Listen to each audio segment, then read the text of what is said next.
Il grido d'allarme è partito dal sindaco di Val di Zoldo, Camillo De Pellegrin, che in segno di protesta ha esposto sulla facciata del municipio una bandiera brasiliana. Ma le 150.000 domande di riconoscimento della cittadinanza inoltrate da brasiliani discendenti da avo italiano emigrato in paesi in cui vige lo ius soli stanno ingolfando tutti i comuni del Veneto, soprattutto i più piccoli. A Tribano, nel Padovano, l'anagrafe sta scoppiando. Valdastico sbriga 100 pratiche l'anno a fronte di 1.300 abitanti. Treviso e Vicenza ricevono decine di istanze a settimana, così come altri comuni bellunesi, Borgo Valbelluna, Sospirolo, Limana, Soverzene, Lozzo, Voltago, Alleghe, Agordo, Roccapietro e Canale d'Agordo, Tambre e Fonzaso, costretti ad assumere nuovo personale dedicato, a ridurre gli orari di apertura ai residenti o a pagare gli straordinari ai dipendenti affinché lavorino anche nel fine settimana. Tutto ciò pregiudica il normale funzionamento degli uffici di stato civile, conferma Carlo Rapicavoli, direttore di ANCI Veneto, cui i sindaci hanno chiesto aiuto, con inevitabili, aggiunge, ripercussioni sull'esecuzione degli adempimenti dei servizi demografici, nonostante ci si adoperi per rispettare le scadenze ordinarie ed evadere le richieste dei cittadini che vantano pari diritti. Gli uffici demografici, con le attuali disponibilità di personale, a fatica possono far fronte al carico di loro competenza, non potendo tra l'altro essere succubi di minacce e diffide ad adempiere da parte di consulenti vari che hanno fatto di tali pratiche l'oggetto principale delle loro attività. È necessario un intervento normativo per disciplinare la materia, soprattutto evitando di far gravare sui comuni un onere divenuto insostenibile. Ecco il problema dei consulenti, in realtà intermediari di non ben precisate agenzie anche online, alimenta quello che è diventato un vero e proprio business. Non capisco perché i comuni si lamentino tanto, visto che chiedono da 100 a 500 euro a documento per rilasciare i certificati di nascita e matrimonio degli antenati contro i 50 euro pagati dai residenti, dichiara l'avvocato Isabel De Lima, con studio in provincia di Napoli e al lavoro su 2.000 ricorsi collettivi in rappresentanza di 20.000 assistiti. Si tratta di un'entrata di non poco conto, ma i municipi non sono gli unici a guadagnarci. Un ricorso in tribunale costa 745 euro, un certificato di battesimo rilasciato dalla Chiesa fino a 80 e se ne pagano 300 solo per iniziare la pratica al consolato italiano in Brasile. È pazzesco, soprattutto perché poi gli sportelli dedicati sono aperti solo 2 volte la settimana e per mezza giornata. Il caso più clamoroso sul fronte dei costi è quello del comune di Soave, che per iniziare e portare a termine l'intera pratica chiede 2.000 euro più altri 600 euro l'uno per i certificati di nascita e matrimonio, il tutto per 400 domande l'anno, lo certifica una delibera di giunta.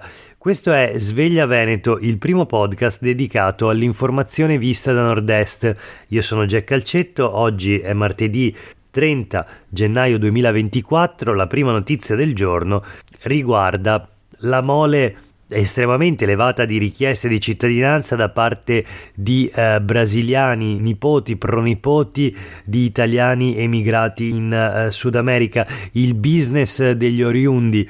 Questo è il titolo della puntata di oggi perché, come abbiamo letto sulle pagine del Corriere del Veneto, attorno a queste domande si è sviluppato un vero e proprio mercato di consulenze, ma anche di balzelli richiesti dai comuni per portare avanti le pratiche. Fino a 3.000 euro per avere la cittadinanza italiana, comuni ingolfati dalle richieste e anche le diocesi attivano lo sportello antenati. Leggiamo sempre sul Corriere del Veneto nell'articolo di Michela Nicolussi Moro.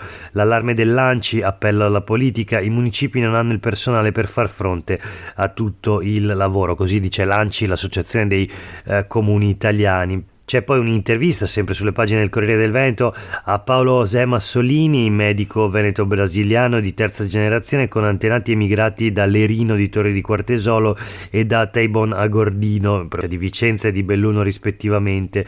Vive a Porto Alegre, parla in Veneto ed è presidente della Federazione delle Associazioni Italo-Brasiliane del Rio Grande do Sud.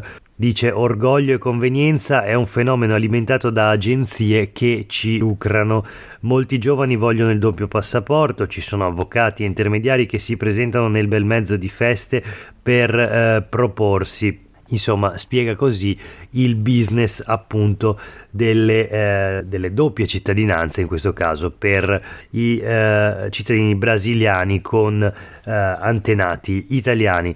Ma voltiamo pagina, proseguiamo la rassegna stampa di oggi partendo dalla politica, dai nodi della politica in Veneto. Siamo sulle pagine dei quotidiani del gruppo NEM, una notizia che riguarda il Partito Democratico, mozione di 20 dirigenti del PD che chiedono ad Anna Maria Bigon, consigliera regionale colpevole, tra virgolette, di aver votato con un voto di astensione la proposta di legge sul suicidio medicalmente assistito, risultando determinante poi nella bocciatura della legge stessa. Insomma, la richiesta a Bigon è di fare un passo indietro. I firmatari chiedono che si dimetta dalla carica di vicepresidente della quinta commissione, la commissione sanità e sociale in regione. L'iniziativa, dopo il voto di astensione sul fine vita, metta a disposizione il mandato in un'ottica costruttiva, è la richiesta dei 20 dirigenti. Il segretario Andrea Martella ha provato a promuovere la coesione a prescindere dalle diverse posizioni. Leggiamo nell'articolo di Enrico Ferro, ci spostiamo sul Gazzettino: il PD processa Bigon ma evita la spaccatura, fine vita, mozione per un passo indietro della consigliera che però non viene messa ai voti. Martella, segretario regionale, dice c'è libertà di coscienza, però sarebbe servito un atto di responsabilità. Giaretta, ex senatore già sindaco di Padova, dice dà voce all'area cattolica e dice 9.000 firme per il progetto di legge, ma la consigliera veronese ha preso 8.000 preferenze. Insomma, ne fa una questione di numeri. Vediamo il Corriere del Veneto. Fine vita, il PD processa Bigon, si allontana lo spettro sanzioni, segreteria riunita fino a tarda sera, i critici dicono non facciamone una martire. Il Corriere del Veneto poi riassume la vicenda: a fine giugno il comitato Liberi Subito con l'associazione Luca Coscioni deposita in regione 9.000 firme per una proposta di legge regionale di iniziativa popolare sul fine vita che dettagli la sentenza della consulta. Il testo della proposta di legge di fatto si limitava a specificare 20 giorni di risposta da parte delle aziende ospedaliere venete in merito alle richieste di suicidio medicalmente assistito, già garantito da una sentenza della Corte Costituzionale del 2019. Dopo un acceso dibattito in Commissione Sanità, che si è però arenato, la legge è passata al voto dell'Aula di Palazzo Ferrofini, compattamente per il no Fratelli d'Italia, Forza Italia e metà della Lega. L'astensione della consigliera regionale del PD Anna Maria Bigon ha portato di fatto alla bocciatura. Questa insomma tutta la vicenda per la quale appunto oggi 20 dirigenti del Partito Democratico Veneto chiedono di fare un passo indietro ad Anna Maria Bigon. Ma sui quotidiani locali di oggi c'è un'altra notizia che riguarda il Partito Democratico, arriva da Abano Terme, la troviamo sulle pagine del Corriere del Veneto. Ad esempio, spariti 100.000 euro dalla festa dell'unità, denunciato il tesoriere. I Dem si autotassano per saldare le fatture. L'articolo è di Silvia Madiotto, che scrive: gli organizzatori della festa dell'unità di Abano Terme hanno scoperto che i 100.000 euro di incassi dell'evento, che servivano per pagare le fatture dei fornitori, non erano più nei conti del partito. Il comitato ha presentato denuncia ai carabinieri nei confronti del tesoriere per appropriazione indebita. I volontari hanno organizzato una colletta per raccogliere i soldi con i quali pagare i fornitori dell'evento. Insomma, una vicenda estremamente spiacevole. La notizia anche sul Gazzettino di oggi: Abano, tesoriere del PD fa sparire 100.000 euro della festa dell'unità, la somma doveva servire a pagare i fornitori, gli iscritti si sono autotassati. Il responsabile è un militante di lungo corso iscritto anche all'ANPI, ex bancario, denunciato un 75enne che non ha spiegato i motivi dell'ammanco. Per tappare il buco raccolti 30.000 euro per il momento. Ebbene, voltiamo pagina e sempre parlando dei nodi della politica regionale ci spostiamo in casa di un altro partito dove non mancano le tensioni. È Fratelli d'Italia, partito di governo sia a Roma che in Veneto, ma dove comunque la tensione, anzi forse proprio per questo la tensione è alle stelle. De Carlo, segreteria in bilico, i colleghi di partito vogliono il cambio in Veneto. La notizia sui quotidiani del gruppo NEM in un retroscena di Filippo Tosato. Si parla di Luca De Carlo, senatore di Fratelli d'Italia e segretario regionale. L'esito dei congressi locali non è stato favorevole a De Carlo. Speranzon, Gelmetti e Maschio sono 3 nomi di possibili candidati alla successione.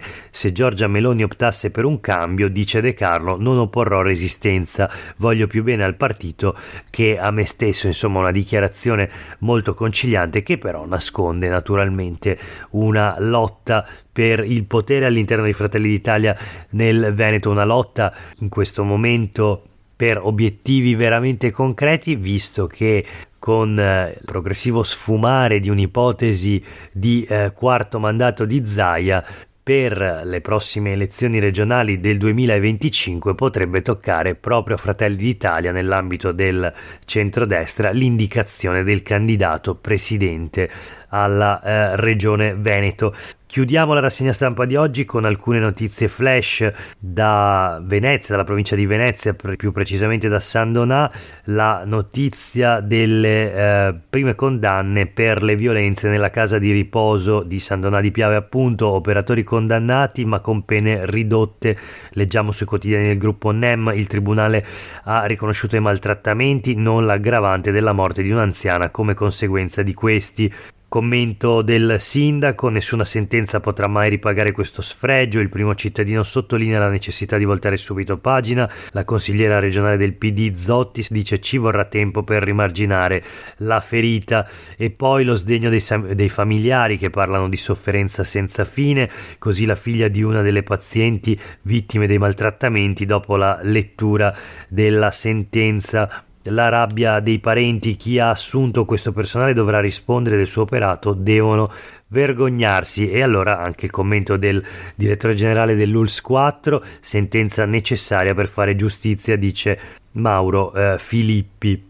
E poi chiudiamo sulla pista da bob di Cortina, dove sarebbe in atto una forzatura da parte del presidente della regione Luca Zaia, che in tutti i modi sta cercando di tenere le gare da bob in Veneto. Il CIO prenda atto della pista di Cortina, dice Zaia, e quindi decida finalmente che le gare di bob, slittino e scheletro devono svolgersi nell'impianto da costruire appunto a Cortina. Oggi la scelta della fondazione, in gioco ci sono anche Cesana in provincia di Torino e St. Moritz, ma mentre la fondazione è chiamata a discutere, a decidere per le Olimpiadi invernali di Milano Cortina 2026, nel frattempo la CGIL, il sindacato dei lavoratori, lancia un allarme. Ci sono ordigni bellici inesplosi nella zona dove andrebbe costruita la nuova pista da bob e quindi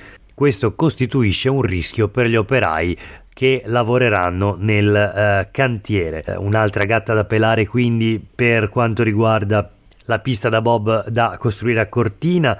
Il sindacato chiede con forza una bonifica preventiva, vedremo come proseguirà questa vicenda. Nel frattempo per oggi è davvero tutto, grazie per aver ascoltato questa puntata di Sveglia Veneto, a tutte e tutti voi una buona giornata.